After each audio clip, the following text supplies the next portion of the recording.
नमस्कार। आप अभी जो भी कर रहे हैं उसको एक बार रोक दीजिए। मैं आपको कुछ ज़रूरी चीज़ बताना चाहता हूँ। मैं प्रोफेसर अर्थ हूँ। हर सेवा या वस्तु जिसका मूल्य है वो सभी अर्थ है।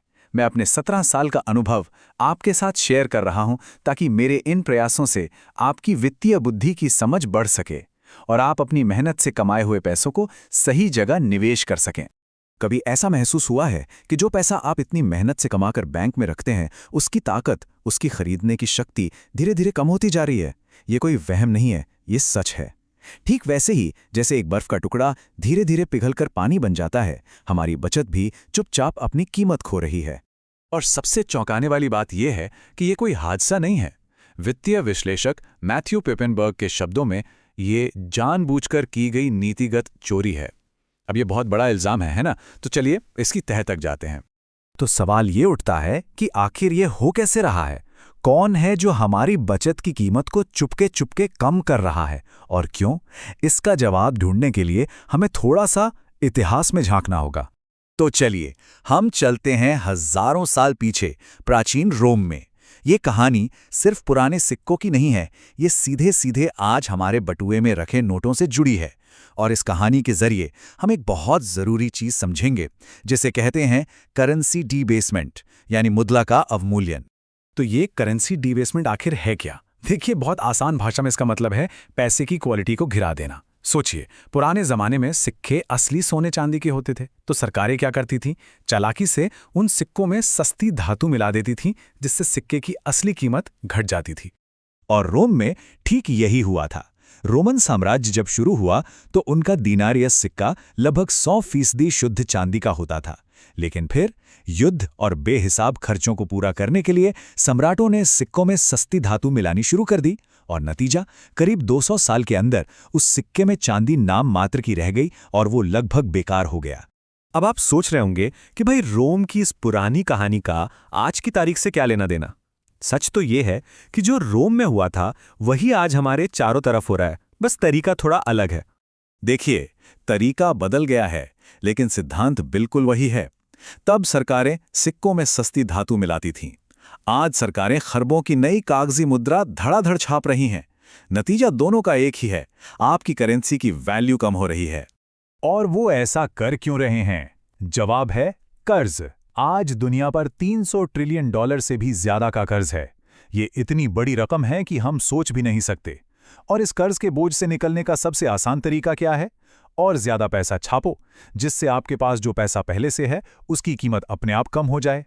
लेकिन इस खेल को सिर्फ हम और आप ही नहीं समझ रहे। जो स्मार्ट मनी है, यानी दुनिया की बड़ी बड़ी वित्तीय संस्थाएं, वो भी ये सब देख रही हैं और वो चुपचाप अपनी तैयारी कर रही हैं। जरा देखिए कि दुनिया भर के सेंट्रल बैंक क्या कर रहे हैं।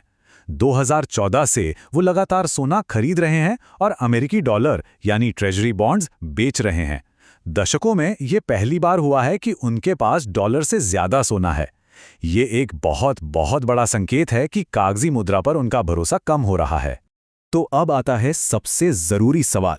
अगर दुनिया के सबसे बड़े बैंक भी कागजी पैसे से दूर भाग रहे हैं, तो एक आम कामकाजी परिवार अपनी मेहनत की कमाई को इस साइलेंट थेफ्ट यानी मूक चोरी से कैसे बचाए?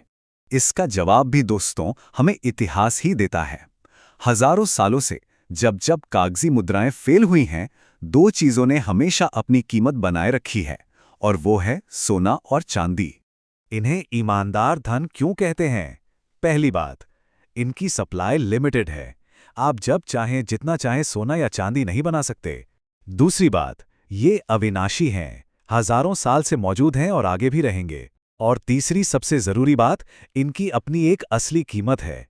ये सिर्फ कागज पर लिखा एक वादा नहीं, बल्कि एक असली भौतिक संपत्ति है।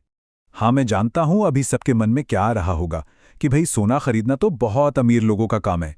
ये एक बहुत आम सोच है, लेकिन ये पूरी तरह से सही नहीं है, क्योंकि एक और रास्ता है जो शायद हर किसी की पहुंच में है। और वो रास्ता है चांदी। जी हाँ, चांदी। इसे अक्सर सोने का छोटा भाई कहा जाता है, लेकिन यकीन मानिए, अपनी संपत्ति को बचाने के लिए ये एक बहुत ही पावरफुल और सस्ता हथियार हो सकता है। मैथ्यू पिपेनबर्ग का ये कहना मुझे बहुत पसंद है।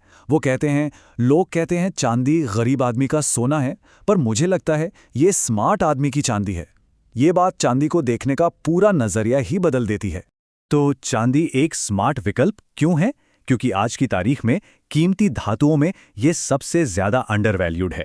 इसका बाजार सोने के मुकाबले बहुत छोटा है, जिसका मतलब है कि अगर थोड़ी सी भी डिमांड बढ़ती है तो इसकी कीमत में जबरदस्त उछाल आ सकता है। ये अपनी बचत को बचाने का एक शानदार मौका है। हाँ, एक बात याद रखनी होगी। जैसा कि रिक वूल कहते हैं, चांदी के साथ सब्र रखना पड़ता है।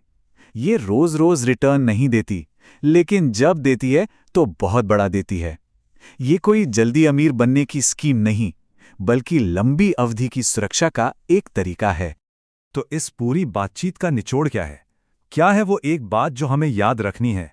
सार बस इतना सा है कि इस पिघलते हुए कागजी पैसे की दुनिया में सोना और चांदी जैसी असली चीजें, असली संपत्तियां आपकी मेहनत की कमाई को बचाने का एक आजमाया हुआ तरीका है।